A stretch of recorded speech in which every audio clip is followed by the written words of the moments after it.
Hello friends, this is Jyoti Prakash Dev. Welcome to my channel. এই যে পাতাগুলো দেখছেন এগুলো হচ্ছে বাসক পাতা। এইখানে পরিষ্কার করে ধুয়ে নেওয়া কিছু বাসক পাতা আছে। আচ্ছা, এই বাসক পাতা হচ্ছে আপনারা হয়তো মা ঠাকুমা কাছে শুনে থাকবেন বা আপনাদের মা ঠাকুমা খাইয়েও থাকতে পারে যে সর্দি লাগলে বাসক পাতার রস সামান্য একটু মধু দিয়ে খেলে সেরে যায়। এই কথাটা একদম সত্যি কথা, আর বেশিক্ষণ নয়।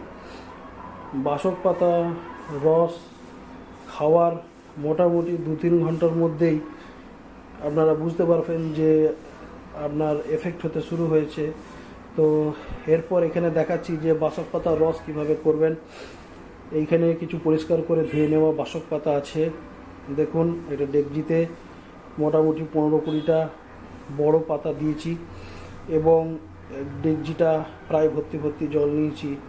এবারে হচ্ছে যে এই জলটা ফুটে ফুটে যখন 1 কাপের মতো জায়গায় আসবে তখন পাতাগুলো চেপে রস নিগড়ে ওই 1 কাপ রসটা সামান্য একটু মধু দিয়ে খেতে পারেন, বা যারা শুধু খেতে পারবেন শুধুও খেতে পারেন, কিন্তু অসম্ভব তিতো, তবে কাজও অস্বাভাবিক কাজ আপনাদের দেবে। তো সর্দি হলেই যে ডাক্তারবাবুদের দেখিয়ে ওষুধ খেতে হবে এমনটা নয়। এই বাসক পাতার রস আপনারা শুধু অথবা মধু দিয়ে খেলেও আপনারা উপকার পেতে পারেন। সো